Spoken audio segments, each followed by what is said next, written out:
Assalamualaikum warahmatullahi wabarakatuh.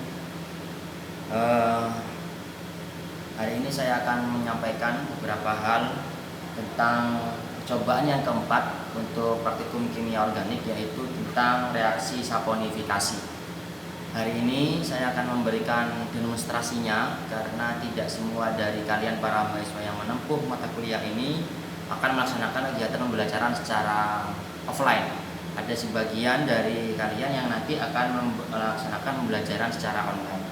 Oleh sebab itu, kalian semuanya, baik yang offline maupun yang online, semoga ini memberikan informasi, memberikan manfaat untuk kalian semuanya untuk dalam melaksanakan pembelajaran praktikum kimia organik, yaitu percobaan keempat saponifikasi.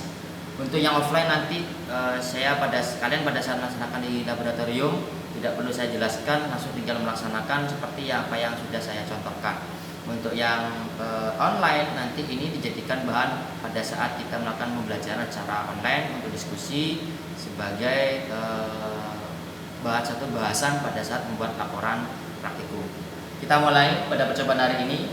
Beberapa bahan yang saya gunakan yaitu nanti ada oleum ricini sebagai pengganti minyak goreng, kemudian saya nanti menggunakan NaOH 40% dan etanol 70%. Itu sebagai bahan baku utama pada saat pembuatan reaksi saponifikasi atau reaksi terbentuknya sabun melalui reaksi antara minyak, asam lemak ditambah dengan basa yaitu NaOH. Nah, kita akan mulai, kita akan siapkan beberapa bahannya, yaitu nanti semua bahan dimasukkan ke dalam cairan porselen, nanti baru dipanaskan sambil diaduk sampai terbentuk gumpalan. Boleh jadi 15 menit, boleh jadi lebih dari 15 menit, sampai nanti kalian aduk sampai terbentuk gumpalan sabunnya. Kita akan mulai, saya siapkan dulu bahannya. Oke, ini adalah bahan oleum ricininya.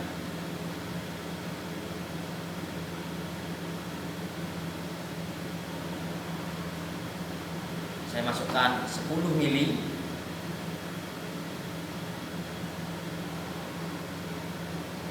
Kita tunggu karena minyak jadi agak sedikit lebih lama dibandingkan larutan biasa.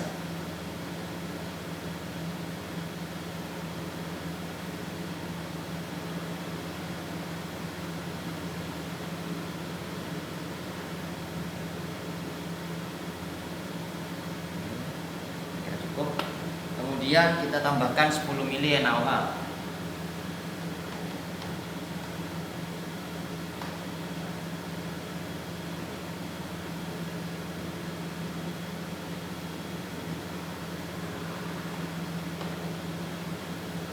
Ya, ini adalah 10 mili NaOH 40%.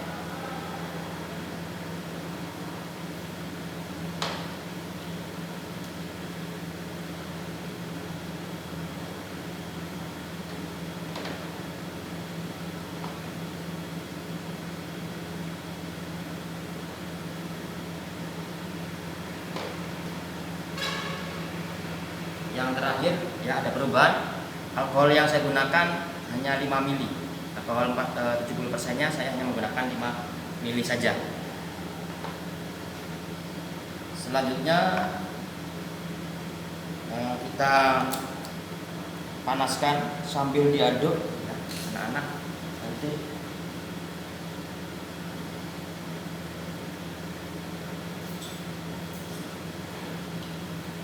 Kita panaskan sambil kita aduk.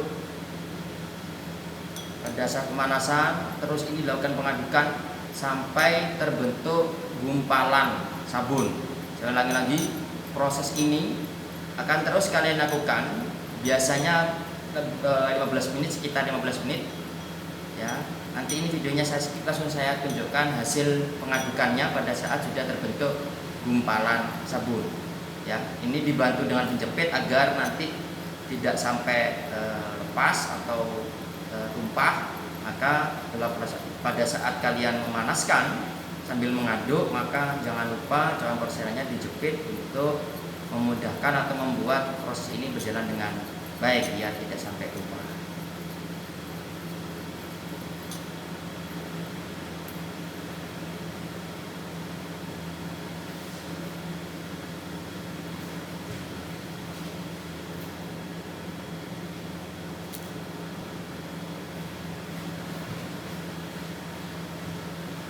Baik anak-anak, ini saya tunjukkan ya proses pemanasannya sampai terbentuk gumpalan seperti ini. Ntar saya tunjukkan kamera. Nah, ini sudah mulai menggumpal ya, kelihatan ya. Ini mulai gumpalan sabun mulai terbentuk. Nah, ini biasanya kalian agak tunggu ya, agak dingin sampai dia memang memadat. Ini sudah mulai memadat ya, sudah mulai memadat. Jadi ini bisa dimatikan atau apinya sudah bisa dimatikan. Ini sudah mulai memadat. Oke, ini ya, ini sudah terbentuk sabunnya. Kita akan matikan bunsennya. Dia tidak mengganggu. Ini saya pindah.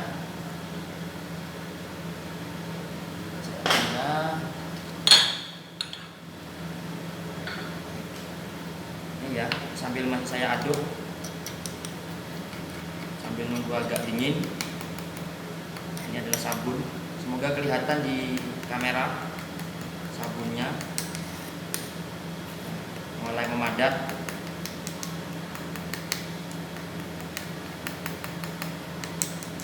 Nah, proses ini memang disebut dengan saponifikasi atau disebut dengan reaksi terbentuknya sabun, yang merupakan hasil reaksi antara asam lemak khususnya yang terdapat dalam minyak atau disebut dengan trigliserida misalnya, dengan suatu basa, boleh jadi NaOH ataupun KOH. Biasanya untuk membentuk sebuah sabun padat dibutuhkan basanya berupa natrium hidroksida dengan konsentrasi biasanya adalah 40%. Oke, ini sudah mulai terbentuk padatan sabun. Sudah mulai memadat sabunnya.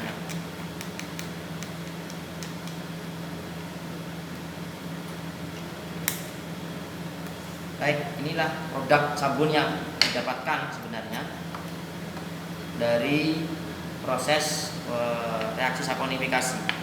Kita coba uji sabun ini dengan Aquades, penambahan Aquades. Prosedurnya adalah kita tambahkan 10 tetes Aquades, kemudian nanti ditambahkan 10-20 mili ya, 10 sampai 20 mili NaCl 0,1 M, kemudian kita saring untuk memisahkan gliserol, produk samping dari sabunnya. Di antaranya adalah gliserol. Kita nanti hanya mendapatkan produk sabunnya saja. Setelah itu produk sabun ini kita akan uji dengan air untuk mendapatkan larutan sabun. Baru kita uji larutan tersebut, kita lakukan dulu dengan Aquades ya, atau dengan air untuk mendapatkan larutan sabun. Barulah larutan sabun ini kita akan uji dengan CaCl2 dan timbal asetat ya. Kita coba dulu, kita lakukan.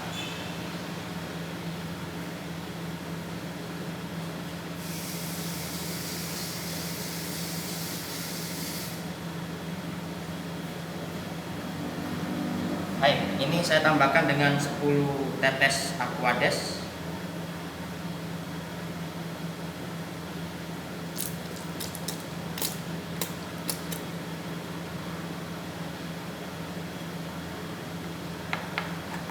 Kemudian kita aduk sambil menunggu dia dingin, benar-benar dingin. Barulah kita nanti tambahkan 0,1 M NaCl sebanyak kurang lebih 20 mili.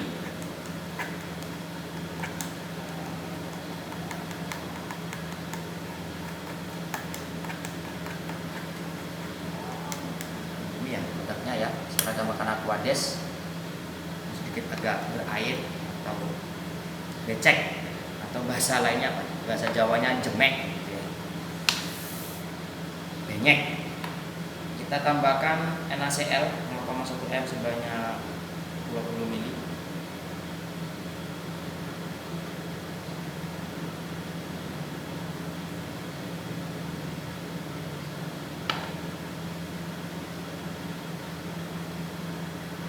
Tujuannya ini untuk memisahkan produk samping seperti gliserol yang terkandung dalam produk hasil reaksi saponifikasi.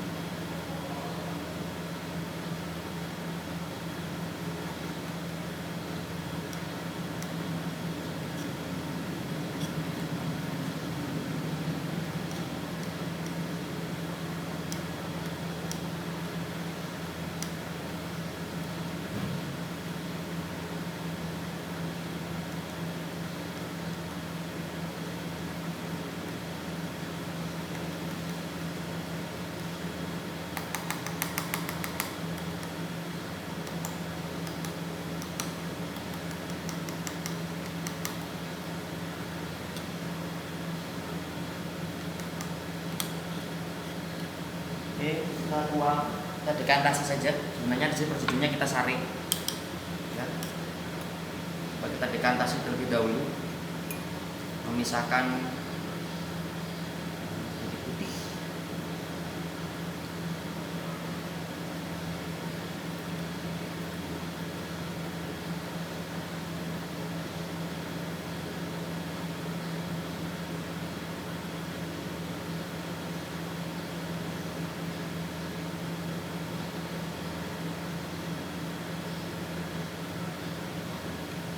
Setelah kita tadi pisahkan, setelah kita penambahan NaCl 0,1 m sebanyak 20 ml, kita aduk-aduk, kemudian kita dekantasi ya, sebenarnya menggunakan kertas saring untuk memisahkan produknya. Nah, ini sisa sabunnya ya. Ini larutannya tadi. Oke, ini adalah sisanya. Kemudian kita uji sebagian dari produk ini ya, untuk diuji dengan CaCl2 dan PP asetat. Tapi terlebih dahulu kita lakukan ke dalam lebih 100 ml Aquades.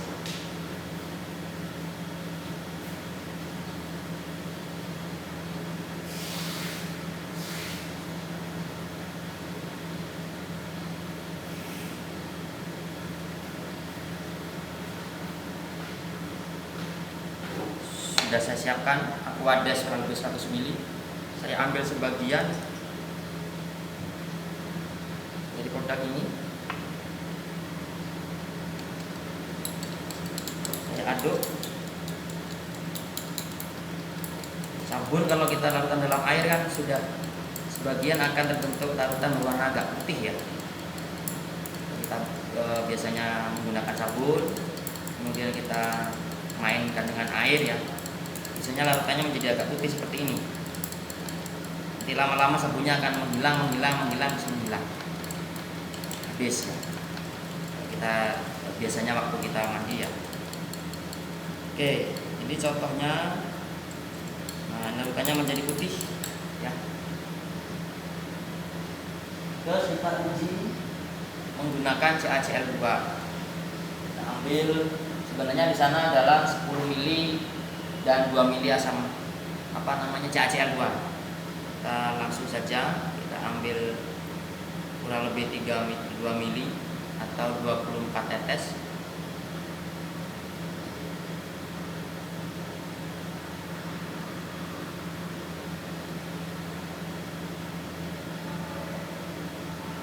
Lebih 2 ml larutan sabun. Kemudian kita tetesi dengan CaCl2. Kita coba 10 tetes saja.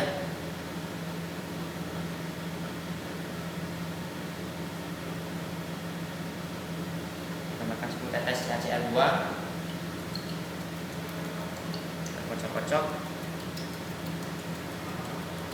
Ya, bercampur ya, anak-anak, menjadi lebih bening. Masih bercampur sempurna. Sini yang menjadi lebih bening ya. Hasilnya dibandingkan larutan keruh tadi menjadi agak lebih bening, namun tidak ada dua fase. Nah, di sini bercampur, ada reaksi yang menghasilkan suatu senyawa, nanti kita bahas pada saat diskusi. Oke, ini produk hasil larutan sabun dengan CaCl2. Selanjutnya kita uji larutan sabun. Saya ambil juga 24 tetes atau kurang lebih 2 ml.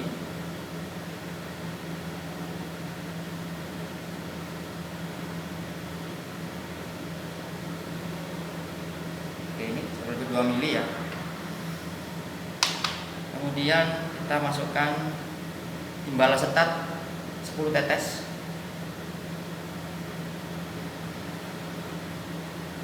Maka langsung terbentuk endapan putih. Endapan putihnya makin banyak. Ya, ada endapan putih.